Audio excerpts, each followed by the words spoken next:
Water and the environment are inextricably linked.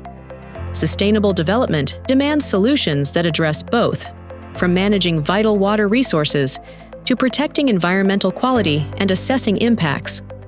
At the Asian Institute of Technology's Department of Water Resources and Environmental Engineering, we equip the next generation of leaders to tackle these complex, interconnected challenges. A cornerstone of the WRE philosophy is bridging theoretical knowledge with real-world application, because true understanding comes from doing. This commitment was demonstrated during an intensive field exercise held on March 14th and 15th, 2025, at the Pasak Jolasid Dam.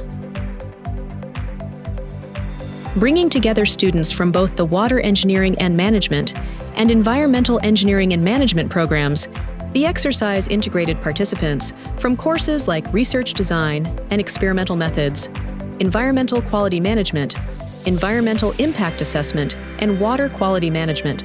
The primary objective for these 2 days was to provide direct, hands-on experience with key field measurement techniques crucial for both water resources and environmental assessment.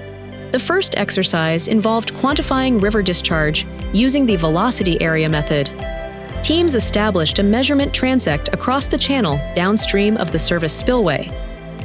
Water depth and flow velocity were meticulously measured at selected verticals using price-type current meters, following standard protocols like the 0.2D/0.8D method where applicable. This data allows for calculating the volume of water flowing through the channel at the time of measurement. Next, students measured suspended sediment concentration using the acoustic backscatter sensor. Deployed at the same transect points, this instrument provided real-time SSC data.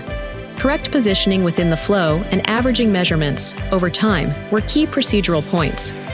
This technique is vital for understanding sediment transport dynamics in river systems. Water quality assessments provided a snapshot of the water's condition. Measurements were taken both within the reservoir and downstream for comparison. Using portable meters, students measured key parameters in situ, including dissolved oxygen, turbidity, pH, electrical conductivity, total dissolved solids, and temperature. These parameters are fundamental indicators used in environmental monitoring and water resource management. Beyond the specific measurements, the exercise emphasized accurate data recording and provided context for environmental evaluation and assessment methodologies. Collaboration within mixed WEM and EEM groups was integral to the process of collecting and handling the field data. Across the 2 days, the students successfully executed these core field exercises, gaining valuable practical skills. This field exercise log documents the hands-on application of methods taught at AIT WREE, preparing students for real-world water and environmental challenges, paving the way towards a sustainable future.